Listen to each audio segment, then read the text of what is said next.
Ipagpapatuloy raw ng Bureau of Corrections ang paggalugad sa New Bilibid Prison hanggat hindi nagsasawang magtago ng mga sandata ang mga inmate. Kanina, samut-saring mga kontrabando na naman ang nasamsam sa loob ng Bilibid. Live mula sa Quezon City, may report si Bam Alegre. Bam? Jessica, itong Oplan Galugad para laging inaabangan kung ano yung susunod na kabanata ngayon sa ika-6 na pagkakataon na paghalungkat at pagsuyod dito sa buong kulungan, iba't ibang mga pinagbabawal na gamit na naman ang natagpuan. Narito ang ulat. Halos 3 oras na hinalughog ang bawat sulok ng maximum security compound ng Bilibid sa ika-6 na Oplan Galugad ng Bucor ngayong taon. At tulad ng mga nakaraan, meron pa rin nakuhang mga kontrabando. Pagpasok natin sa Quadrant 3, ito nang bumungad sa atin, mga improvised na shotgun, sumpak mula sa tubo, shotgun shells, iba kinakalawang na at mahigit sa 100 patalim, yung iba improvised pa. May na-recover ding mga tirador sa armory na hinihinalang pagmamayari ng grupong Batang Cebu. Bukod sa mga sandata, marami ring nakumpiska mga gamit na para sa libangan at luho, tulad ng disco ball, mahjong set, darts board, aircon, pirated at pornographic DVDs, DVD player at iba't iba pang electronic appliances. Sa Quadrant 2 naman, ilang mga ipinagbabawal na istruktura ang pinabaklas at pinagiba sa mga prison guard. May kinumpis ka ring ilang gadget tulad ng cellphone, SIM cards at signal booster. Pero kumpara raw sa naunang mga Oplan Galugad, mas kaunti ang na-recover ng mga sandata ng mga otoridad. Ayon sa Bucor, mamaya't mayain daw nila ang paggalugad hanggang sa mapagod na ang mga gang na magtago ng mga sandata. Sa katunayan, may ilang grupo na nais na raw makipag-ugnayan sa pamunuan ng Bilibid. Wala akong idea, pero siguro related to sa mga ongoing search namin. Baka meron silang i-propose or what. Open naman kayo to listen. Oo. O kasi baka mas mapadali yung search namin kung mag-uusapan na lang.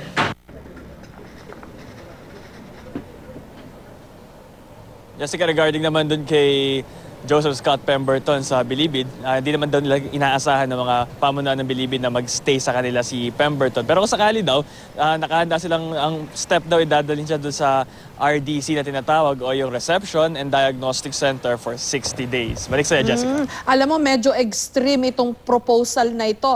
Bam, pero kasi parang hindi na uubos yung mga kontrabando dyan sa loob ng Bilibid. Hindi kaya mas simple na lang na isara na lang nila yung Bilibid na yan? Kasi may proposal na ganyan eh.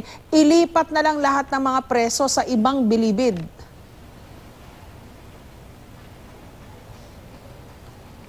Well, to be fair naman talaga, napakalaki nung Bilibid, ilang hectares to ng lupa, divided pa to 4 quadrants. Talagang mahirap siyang suyurin. Pero kung kukumpara natin doon sa mga nakaraang mga Oplan Galugad, mas konti yung na-recover. Wala rin na-recover na firearms. Pero maybe it also shows kung gaano rin kagaling magtago rin siguro yung ilang mga groups kung hanggang ngayon hindi pa rin nare-recover yung ganitong mga bagay. As far as yung relocation na yan, isa sa tinututukan naman ng pamunuan ng Bilibid, maging ng Bureau of Corrections, yung decongestion nitong mga kulungan at isa sa kanilang steps ay yung pagbubukas pa ng isang facility sa Nueva Ecija para hindi ganun karami at mas madaling ma-manage itong mga preso rito. Jessica? Kasi sa pagkakaalam ko rin, dahil nakailang beses din kaming gumawa ng documentary dyan sa loob ng Bilibid, pinapayagan kasi silang mag-handicraft kasi kailangan din nila yon pangkabuhayan. Ngayon, dahil meron silang ganung gawain, natural, meron silang mga gamit na pwede nilang gawin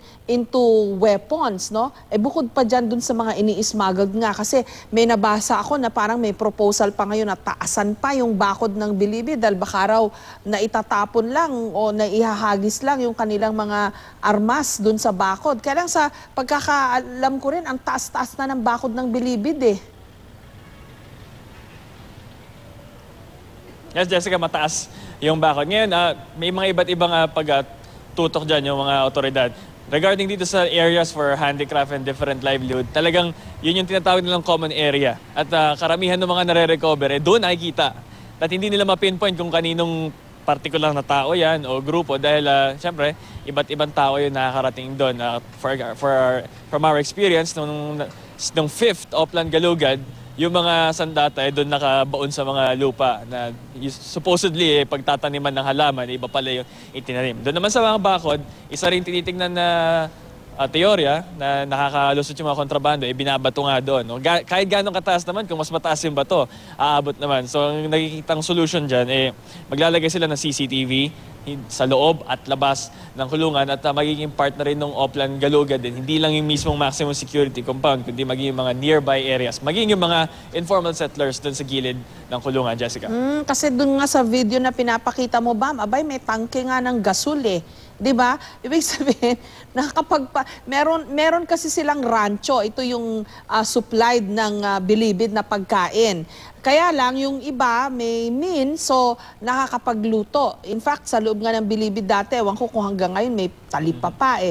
Ayan o, may gasol. So, ibig sabihin, pag may gasol, nakakalabas pa yung nagpapaano nun. Pag naubusan ng gas yun, pwede pang ipalabas nila yon, bumili ng bago. Abay, biro mo yon, gasol, nakakapalabas-masok sa loob ng Bilibid.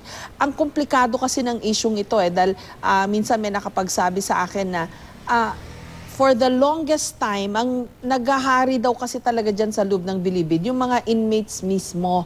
Kasi nga, kulang naman ang budget ng gobyerno, yung mga inmate na may kakayanan, yung mga may pera, sila ang pumupunan doon sa kakulangan ng facilities and budget. Kaya ganyan yan. Kaya parang nagkaroon sila ng symbiotic relationship. They just look the other way, yung mga nagbabantay para makapasok yung ganyang mga kontrabando. Eto ngayon, nandito tayo sa ganitong sitwasyon. Ayan o, tangke ng gasol, biro mo yon. Ibig sabihin, pag may tangke ng gasol, may nakakalabas-masok para mag-supply niyan, di ba? Alam mo, Jessica, we can argue na yung LPG tank, pwede pa nating sabihin na necessary pa yan sa pagluluto nila ng pagkain. Pero yung iba nakakapasok, TV, aircon, disco ball, yun medyo talaga napakamat yung ulo ko Disco ball, mahjong, mga talagang recording pangluho studio na nga, talaga. di ba? Ngayon, yung recording studio and more, di ba? May ubasan pa nga May nakita kami ubasan dyan na overhead. Pwede kang pumitas ng ubas. You can convert it into anything. Ngayon, ma'am, yung issue naman nung marami mga inmates na mas maraming pera, they're trying to address it. The authorities are trying to address it by trying to increase yung sahod ng ating mga prison guards. For very long, ang sahod ng prison guard 1 is salary grade 6. It amounts to this certain amount lang. Compared dun sa mga bago na mga sa PNP and sa AFP, salary grade 10. So malaki yung disparity. And nakikita nila na opening yun for na matukso or mas madaling ma-influence. So they're trying to address it one step at a time dahil ngayon nga lang din nag-open up ng ganito yung Bilibid for a long time. Many people have so many misconceptions about Bilibid na hindi nila alam sa loob. Sabi niyo may talipa pa, meron pa rin, may nagtitinda ng gulay, may sari-sari store. Para siyang barangay, ma'am. Kung titingnan mo, iba't ibang barangay siya doon sa loob ng Bilibid, ma'am. So dapat din na tayo nagtataka. May ibang mundo sa loob may sarili silang patakaran na mukhang kailangan na suriing mabuti para maintindihan natin kung bakit ganito ang sitwasyon o kondisyon ng ating Bilibid. Maraming salamat sa iyo, Bam Alegre.